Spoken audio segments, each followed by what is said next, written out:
Tens of thousands of people took to the streets of U.S. cities on Tuesday for the 8th consecutive night of protests over the death of George Floyd in police custody, clashing with police and looting stores in New York City.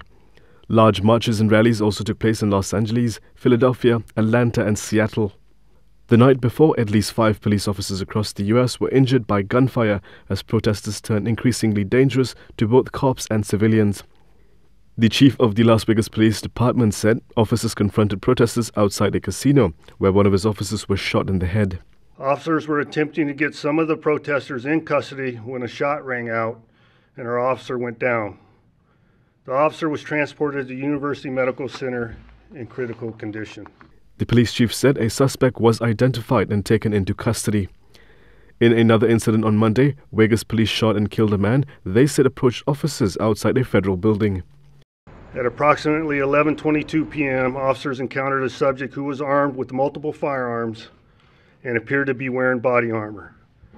During the interaction, the subject reached for his firearm and the officers engaged him. In Missouri, 4 officers were wounded by gunfire on Monday night. The city's chief of police made a tearful plea for calm. Some coward fired shots at officers, and now we have 4 in the hospital. But thankfully, and thank God, they're alive. They're alive. But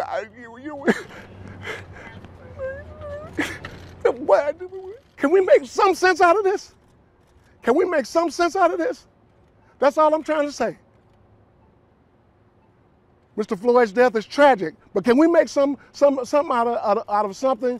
Although rallies on behalf of George Floyd and other victims of police brutality have been largely peaceful during the day, after dark each night crowds have turned to rioting, vandalism, arson and looting.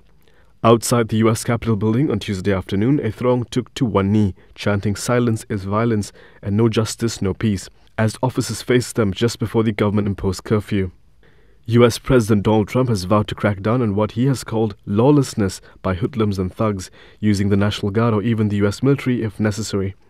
Dozens of National Guard troops lined up on the steps of the Lincoln Memorial behind black crowd control barriers.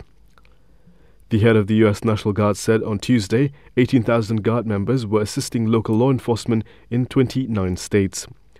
The Pentagon said it has moved 1,600 U.S. Army troops into the Washington, D.C. region.